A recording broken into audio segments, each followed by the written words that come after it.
भारताला अमेरिकेची थेट धमकी. रशियाकडून तेल घेतलं तर अर्थव्यवस्था उद्ध्वस्त करू. होय, हे शब्द आहेत अमेरिकन सिनेटरचे आणि आता भारत, चीन, ब्राझीलवर 500% टॅरिफ लावण्याचा स्फोटक इशारा दिला जातोय. जगातील दोन महासत्ता टक्करच्या मार्गावर आहेत आणि भारत या वादाच्या केंद्रस्थानी आहे. काय आहे ही धोकादायक राजकीय कुस्ती? कुणाचं चालणार आणि भारताची पुढील चाल काय असणार?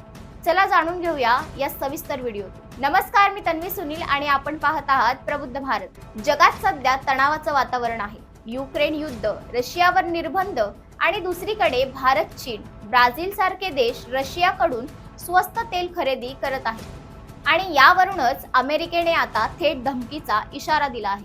अमेरिकन सिनेटर लिंडसे ग्राहम यांनी एका मुलाखतीत थेट इशारा दिला, जर तुम्ही रशियाकडून स्वस्त तेल खरेदी करून युक्रेन विरुद्ध युद्धाला खतपाणी घालत असाल तर आम्ही तुमची अर्थव्यवस्था उद्ध्वस्त करू.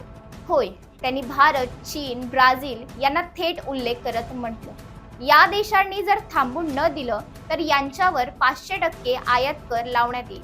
लिंडसे ग्राहम आणि रिचर्ड ब्लूमेंथल यांनी सादर केलंय एक नवीन विधेयक, ज्यामध्ये रशियाकडून तेल खरेदी करणाऱ्या देशांवर 500% टॅरिफ लावण्याची तरतूद आहे. याचा सरळ अर्थ असा, भारतासारख्या देशाची अमेरिका बाजारातल्या वस्तूंवर 5 पट कर लावेल. याचा मोठा फटका बसेल आयात निर्यात, गुंतवणूक आणि चलनवाढ यावर. इतकंच नाही तर डोनाल्ड ट्रम्प यांची ही धमकी आली आहे, जर रशियाने पुढील 50 दिवसात युक्रेन सोबत युद्ध थांबवलं नाही तर रशियाकडून तेल घेणाऱ्या देशांवर 100% टॅरिफ लावू. भारताने या धमक्यांवर पहिल्यांदाच मौन सोडलं आहे. भारत आपली ऊर्जा गरज पाहून रशियाकडून तेल खरेदी करत आहे. आम्ही आमची भूमिका अमेरिकेसमोर मांडली आहे.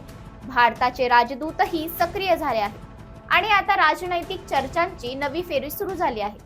एकीकडे भारताचं रशियाशी मजबूत असलेलं इंधन संबंध तर दुसरीकडे अमेरिकेचा वाढता दबाव.